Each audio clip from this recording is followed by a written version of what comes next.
श्री स्वामी समर्थ. सर्व स्वामी भक्तांचे पुन्हा एकदा खूप खूप मनापासून स्वागत आहे. जिथे स्वामी पाय तिथे न्यून काय, स्वयं भक्त प्रारब्ध घडवी ही माय. जे नशिबात नाही ते मिळू शकतं.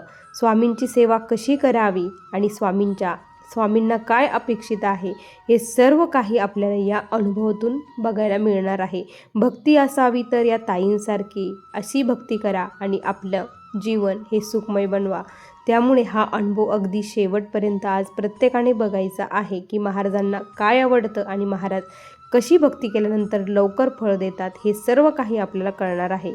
त्यामुळे हा अनुभव अगदी शेवटपर्यंत आज प्रत्येक स्वामी भक्ताने बघावा. चला तर मग या सुंदर अशा अनुभवाला सुरुवात करूया.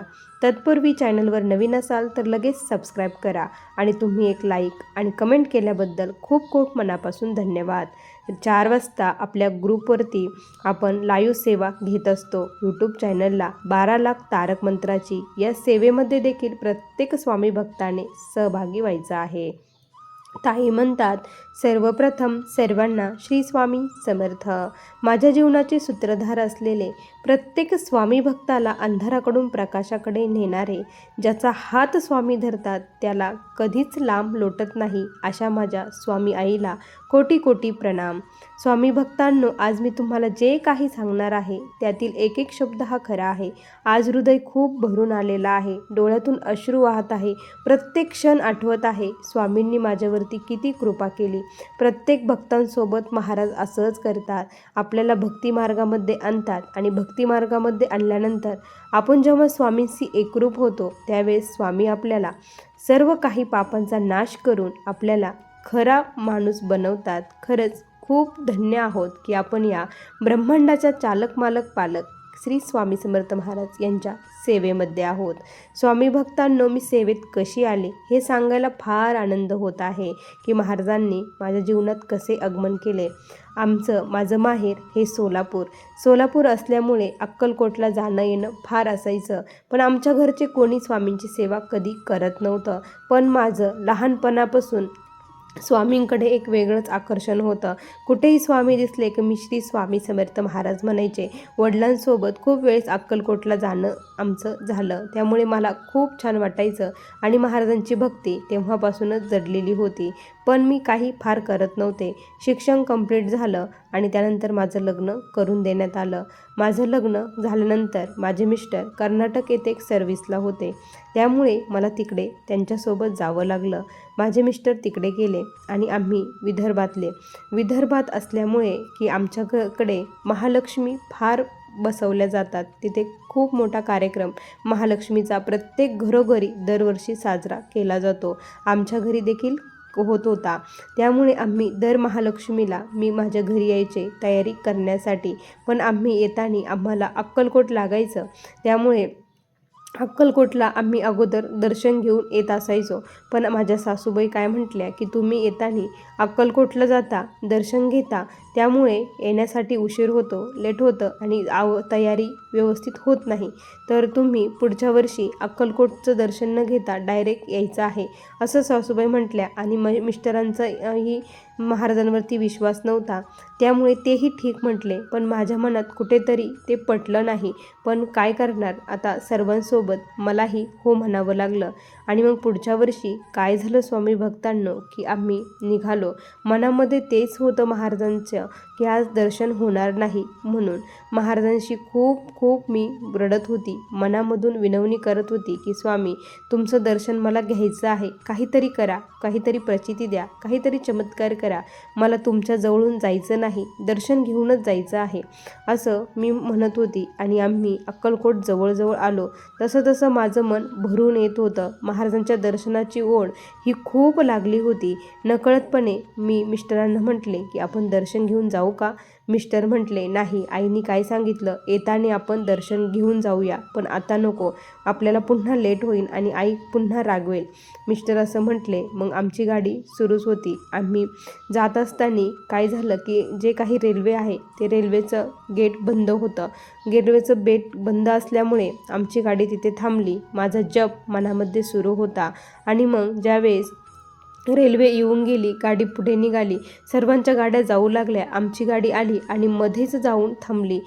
2 रेल्वे ट्रॅकच्या मध्ये आमची गाडी थांबली. गाडी चालूच होत नव्हती. रिटर्न घेण्याचा प्रयत्न केला, पण रिटर्न पण गाडी जात नव्हती. गाडी हलेनाच. तेवढ्यात दुसरी रेल्वे येण्याचा इशारा झाला. गेट बंद होणार होतं. सर्वजण ओरडू लागले की गाडी लवकर काढा. मग सर्वजण धावत आले आणि जे काही लोक होते त्याने सर्वजण थांबले. आम्हीही उतरलो आणि गाडीला धक्का देऊन गाडी आम्ही पुढे घेतली. सर्वजण खूप घाबरले होते. गाडी पुढे आली. हे का कसं झालं काहीच कळेना. मग महाराजांना विनंती केली. तिथूनच महाराजांचं कळसाचं दर्शन घेतलं आणि आम्ही निघण्यासाठी निघालो तर आमची गाडी सुरू झाली. आम्ही सुखरूपपणे घरी पोचलो. हे कसं झालं, का बरं झालं काहीच कळालं नाही. त्यानंतर सर्व काही आम्ही कार्यक्रम वगैरे केले. महालक्ष्मी झाल्या. 4-5 दिवसानंतर आम्ही पुन्हा रिटर्न येण्याचं ठरवलं. मी जे आमची गाडी आहे, माझ्या मिस्टरांनी त्यांना कॉल केला की असं का बरं झालं, गाडीमध्येच असं झालं. तर ते म्हटले एक तर तिथे खड्डे असेल, खड्ड्यामुळे होऊ शकतं, किंवा टायर जर गुळगुळीत झाले असेल तर होऊ शकतं. पण हे दोन्ही गोष्टी नव्हत्या, कारण आम्ही खूप वेळेस तिथून गेलो होतो. असं कधीच झालं नव्हतं. त्यावेळेस मिस्टरांना मी म्हटलं की महाराजांची इच्छा होती की आपण दर्शन घेऊन जायचं आहे, म्हणून महाराजांनी ही प्रचिती आपल्याला दिली होती.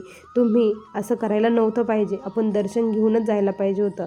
आता पुढच्या वेळेस दर्शन घेऊनच जायचं. मिस्टरांनी देखील होकार दिला, कारण काहीतरी प्रचिती आल्याशिवाय माणसाचा विश्वास बसत नाही. मग आम्ही जाताना अक्कलकोटमध्ये गेलो, दर्शन घेतलं. महाराजांना मी प्रणाम केला. खूप भरून पावल्यासारखं वाटलं. त्या पंडितांनी मला स्वामींना घातलेला हार दिला. ते मला खूप बरं वाटलं की काहीतरी स्वामींचा आशीर्वाद मिळाला. माझी सेवा स्वामींपर्यंत पोचली. स्वामी भक्तांनो, मी फार काही सेवा करत नाही. मला सेवा करायला वेळ मिळत नाही. मीही जॉबला असल्यामुळे मला 2 मुलं आहेत. सर्व काही बघायचं म्हटलं तर एवढं होऊ शकत नाही. पण एक सेवा मात्र मी जेव्हापासून सेवा करते तेव्हापासून आत्तापर्यंत ती सेवा मी कधीच सोडली नाही. ती म्हणजे तारक मंत्राची. मी तारक मंत्र रोज म्हणते. तारक मंत्र म्हणजे आपल्याला कुठल्याही संकटातून तारून नेणारा हा मंत्र आहे. स्वामींनी स्वतः दिलेला हा मंत्र आहे. जो भक्त अनन्य भावाने या मंत्राचं श्रवण करतो, पठण करतो, चिंतन करतो, त्याच्या सर्व समस्या महाराज खरंच दूर करतात.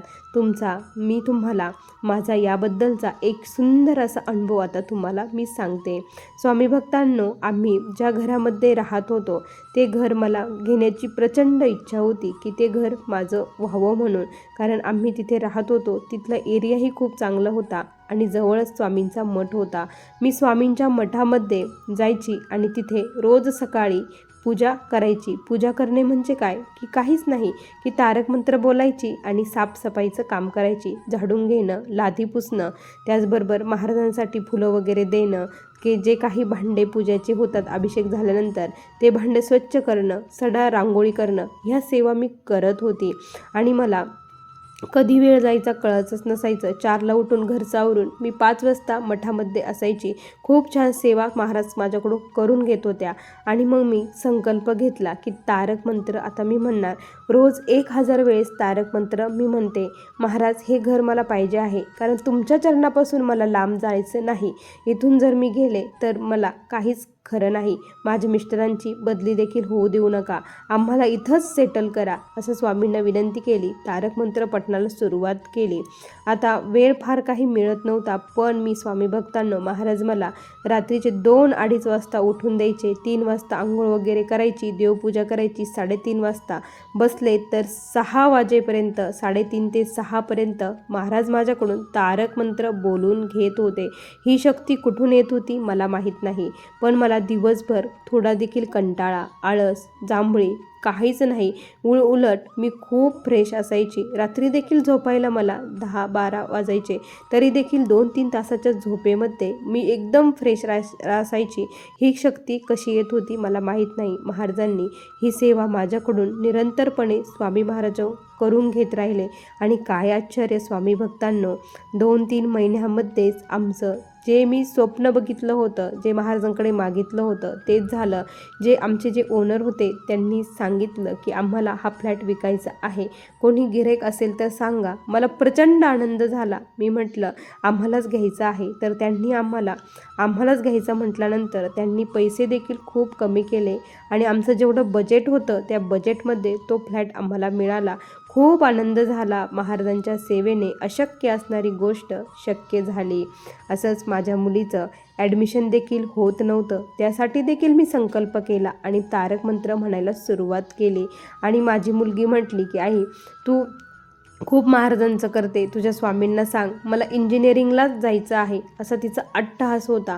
तर मी म्हटलं मी सांगते, महाराज नक्की करतील म्हटलं. आणि मग मी स्वामींना सांगितलं. माझी सेवा सुरू झाली. पण अचानक माझी आई ही आजारी पडली. आई आजारी पडल्यामुळे मला हॉस्पिटलला जावं लागलं. आता मुलीला की आई तुझी सेवा होणार नाही, माझं काम होईल का? मी म्हटलं स्वामींवरती विश्वास ठेव, मी इकडेही सेवा करते. मी तिकडं हॉस्पिटलमध्ये देखील तारक मंत्राची सेवा माझी सुरूच होती. कंटिन्यू मुखामध्ये तारक मंत्र मी बोलत होते आणि स्वामींना सांगत होते की तुम्ही काउंट करा, मी काउंट करणार नाही. आणि माझ्या मुलीचा नंबर लागला. तिचा मला फोन आला की आई माझा नंबर लागला, गव्हर्मेंट कॉलेजला नंबर लागला. हे ऐकल्यानंतर मला खूप आनंद झाला. डोळ्यात आनंद अश्रू येते. असं वाटत होतं आता जर मी घरी असते तर लगेच मठात धावत पळत गेले असते. स्वामींपुढे साष्टांग दंडवत मी घातलं असतं. स्वामींना त्या दिवशी भेटण्याची खूप इच्छा झाली. मनापासून स्वामींना हाक मारत होते.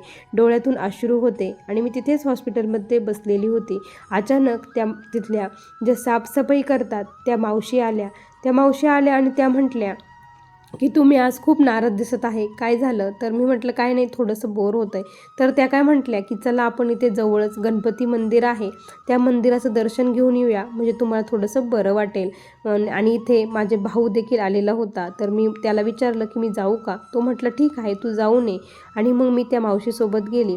मग गणपती मंदिराचं दर्शन घेतलं आणि आम्ही रिटर्न मागे येत होतो. रिटर्न मागं येताना मला दिसलं की तिथे लिहिलं होतं अखिल भारतीय श्री स्वामी समर्थ मठ. ते बघून माझ्या आनंदाला पारावार राहिला नाही आणि मी लगेच धावत पळत तिथे मठात गेले. महाराजांचं दर्शन घेतलं. स्वामी तुमच्या दर्शनाची ओढ होती, तुम्हाला मी अंतःकरणापासून कळवळून हाक मारली आणि तुम्ही खरंच मला दर्शन दिलं, दर्शनासाठी बोलवलं. हे बघून मला खूप आनंद झाला. त्यानंतर स्वामी भक्तांनो, पुन्हा एकदा माझ्या जीवनामध्ये स्वामींनी खूप मोठा चमत्कार केला. खूप मोठा अनुभव मला पुन्हा एकदा महाराजांनी दिला.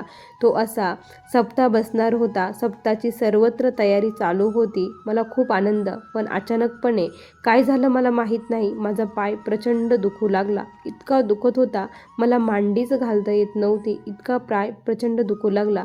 गोळ्या औषध घेतले, डॉक्टरांचे सल्ले घेतले, पण काहीच फरक पडत नव्हता. मग डॉक्टरांनी सांगितलं की तुम्ही एकदा मोठ्या हॉस्पिटलला जाऊन सर्व काही MRI वगैरे करून घ्या, चेकअप करून घ्या, त्यामध्ये तुम्हाला कळेल. डॉक्टरांनी MRI केला तर त्यांनी सांगितलं की तुमची एक शीर ही ब्लॉक झालेली आहे, त्याचं ऑपरेशन ताबडतोब करावे लागेल, नाहीतर तुमचा पाय हा निकामी होऊन जाईल, असं डॉक्टरांनी सांगितलं. प्रचंड भीती वाटली. आता काय करावं? दुसरा पर्यायच नव्हता. ऑपरेशन तर मला करायचं नव्हतं, सप्ताहाची सेवा करायची होती. मग मी श्रीफळ घेतलं, दक्षिणा घेतली, खडीसाखर, फूल, महाराजांना विनंती केली, तुम्हीच माझ्या जीवनाचे सूत्रधार आहात, तुम्हाला सर्व काही माहीत आहे, मला ऑपरेशन करायचं नाही, हे टाळण्यासाठी मला काहीतरी करा आणि चमत्कार करा, मला ही सेवा करायची आहे, हे पारायण करायचं आहे, माझ्याकडून ही सेवा करून घ्या.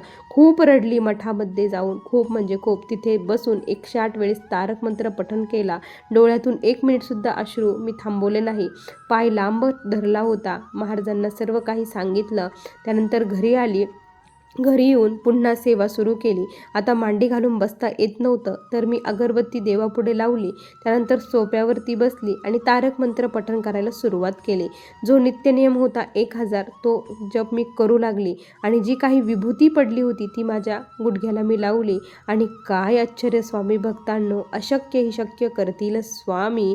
मला ऑपरेशनची देखील गरज पडली नाही आणि सप्ताह काळामध्ये मी मांडी घालून गुरुचरित्र पारायण केलं. हे फक्त स्वामींच्या कृपेमुळे, स्वामींच्या तारक मंत्रामुळे हे शक्य झालेलं आहे. महाराज प्रत्येक इच्छा पूर्ण करतात. फक्त तळमळीने अंतःकरणापासून देखील आपण ती सेवा केली पाहिजे, मग महाराज करतात. त्यानंतर मी जेव्हा हॉस्पिटलला गेले, चेकअप वगैरे केलं, तर कुठलीच शिर ब्लॉक नव्हती, काहीच नव्हतं. सर्व व्यवस्थित सुरळीत चाललं होतं. कुठलीही गोळी घेतली नाही, कुठलाही औषध घेतलं नाही. महाराजांवरचा प्रचंड विश्वास आणि त्यांना केलेली प्रार्थना, आणि ते धावून आले आणि सेवा करून घ्यायची होती म्हणून त्यांनी मला बरं केलं. ही खरंच आपले जर मनामध्ये एखादी सेवा करण्याची इच्छा असेल, एक पाऊल आपण पुढे चाललो तर महाराज स्वतःहून 10 पावले येतात, आपल्याकडून ती सेवा करून घेतात. याची प्रचिती स्वामींनी मला दिली. माझ्या जीवनात जे काही आत्तापर्यंत घडलेलं आहे ते फक्त तारक मंत्रामुळे घडलेलं आहे. माझे मिस्टर देखील खूप नास्तिक होते, पण तारक मंत्राच्या तीर्थाने तुम्ही जर आज बघितलं तर ते पूर्णपणे आस्तिक आहे. ते स्वामींना मानू लागलेले आहे. घरातील वातावरण तारक मंत्राने पूर्णपणे चेंज झालेलं आहे. माझे सर्व मुलं देखील खूप आध्यात्मिक, धार्मिक आणि कुठल्याही वाईट मार्गाला आत्तापर्यंत गेले नाही आणि नंतरही जाणार नाही, कारण मला प्रचंड स्वामींवरती विश्वास आहे. माझी माऊली ज्या घरात आहे, ज्या घरात माझ्या माऊलीचे संस्कार आहे, ज्या घरात महाराजांचा तारक मंत्र म्हटला जातो, त्या घरात अशी बुद्धी महाराज कुणालाच देणार नाही, हे मला माहीत आहे. स्वामी भक्तांनो, तुमच्या देखील जीवनामध्ये असे संकट असतील, अडचणी असतील, काही प्रॉब्लेम असतील, तर तुम्ही संकल्प घेऊन तारक मंत्राची जर सेवा केली तर कुठलीही अडचण, कुठलीही समस्या महाराज नक्की तुमची देखील दूर करणार आहेत. फक्त तुम्ही मनापासून, मनोभावे, विश्वासाने, श्रद्धाने ती सेवा करा आणि महाराजांच्या चरणी अर्पण करा. स्वामी भक्तांनो, असा मला आलेला हा स्वामींचा दिव्य अनुभव आत्तापर्यंतचे होते. यापुढे देखील महाराज असेच अनुभव देणार, क्षणोक्षणी माझ्यासोबत उभे राहणार, हे मला माहीत आहे. तुम्हाला माझे अनुभव कसे वाटले मला कमेंटमध्ये नक्की कळवा, म्हणजे मला आणखी देखील माझे आलेले अनुभव सांगायला आनंद वाटेल. श्री स्वामी समर्थ. बघा स्वामी भक्तांनो, किती सुंदर अनुभव आहे या ताईंचे. खरंच खूप भरून पावल्यासारखं आणि खूप शिकण्यासारखे हे अनुभव होते. तुम्हाला हे अनुभव कसे वाटले नक्की सांगा. पुन्हा भेटूया अशाच सुंदर अनुभवासोबत. तोपर्यंत सर्व स्वामी भक्तांना श्री स्वामी समर्थ. जय जय स्वामी समर्थ. श्री गुरुदेव दत्त.